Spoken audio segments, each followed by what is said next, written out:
Sebagai agama dan pranata yang sangat berkaitan dengan kehendak Tuhan untuk mengatur kehidupan manusia di muka bumi, Islam mengajarkan secara ketat tentang hubungan yang baik dan serasi antar manusia.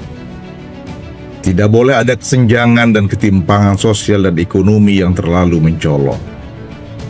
Islam mengajarkan mekanisme solidaritas sosial dalam jalinan kasih sayang sebagai sesama manusia yang mempunyai tanggung jawab untuk mengelola bumi. Islam melarang keras korupsi dan memakan harta orang secara zalim. Di samping itu, juga mengajarkan mekanisme untuk saling tolong-menolong dalam usaha dan perekonomian lewat lembaga zakat, infak, dan sedekah. Jika sistem ini kita lakukan secara ketat, niscaya tidak akan ada ketimpangan dan kesenjangan yang sangat mencolok dalam masyarakat. Apa yang terjadi saat ini karena sistem yang kita pakai salah dan sesat. Demikian kata pemuka agama Islam dari Karet Tengsin, Tanah Abang, Jakarta Pusat, Ajangan Abah Nurdin Ahmad kepada KBA News belum lama ini. Ulama asal Banten itu menanggapi pernyataan tokoh penggerak perubahan Anies Rashid Baswedan yang menyatakan bahwa pemerintah berperan besar dalam mensejahterakan rakyatnya.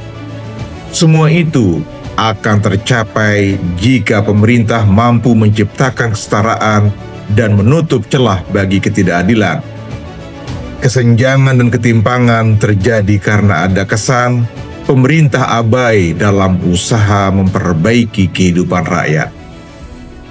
Anies menyatakan hal itu ketika bertemu dengan Kamal Raj Lamsal yang adalah asisten profesor studi konflik dan perdamaian dari Midwest University Kathmandu, Nepal saat menghadiri acara ASEAN Liberty Forum yang diselenggarakan di Jakarta pada 11-12 September lalu.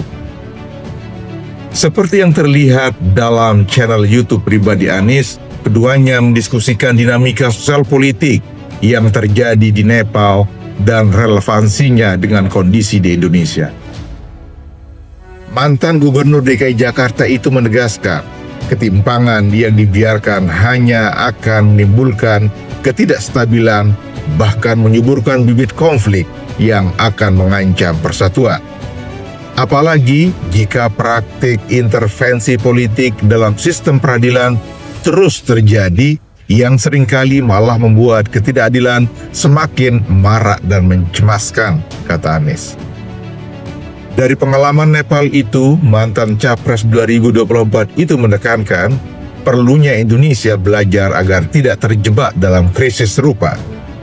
Karena itu, untuk menjaga stabilitas bangsa, dibutuhkan 3 hal penting, yaitu pemberantasan korupsi, penguatan keadilan, kemakmuran, dan kesejahteraan, serta hadirnya pemimpin yang bersih yang melindungi segenap rakyat, bukan hanya melindungi keluarga dan kroninya sendiri. Selama tidak ada bukti dan niat dari pemerintah untuk melakukan perbaikan, kata Anies, selama itu pula potensi kesenjangan sosial itu terus terjadi dan semakin lebar. Pada situasi dan kondisi yang makin parah, semua itu akan menimbulkan rasa frustrasi dan jika ada gesekan sedikit saja akan menimbulkan amuk sosial yang membahayakan bagi kelangsungan kehidupan bangsa Indonesia yang sama-sama kita cintai. Abah Nurdin menyetujui sepenuhnya apa yang dikatakan Anies. Di samping mengusahakan agar kehidupan rakyat semakin sejahtera, orang-orang yang sekarang sedang bercokol di kekuasaan harus menyadari betul bahwa kekuasaan yang saat ini mereka pegang adalah amanat rakyat dan Tuhan yang harus dijalankan secara benar dan baik.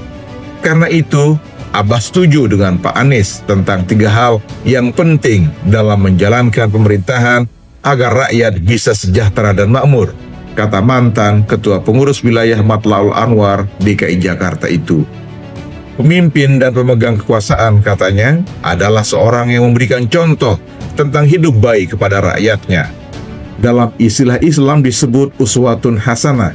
Al-Quran menyebutkan Nabi Muhammad Shallallahu Alaihi Wasallam adalah uswatun hasanah bagi umat Islam.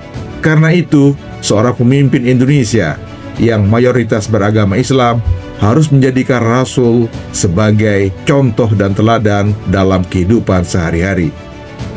Rasulullah itu hidupnya sederhana, memberikan kesejahteraan kepada seluruh warga negara Madinah waktu itu.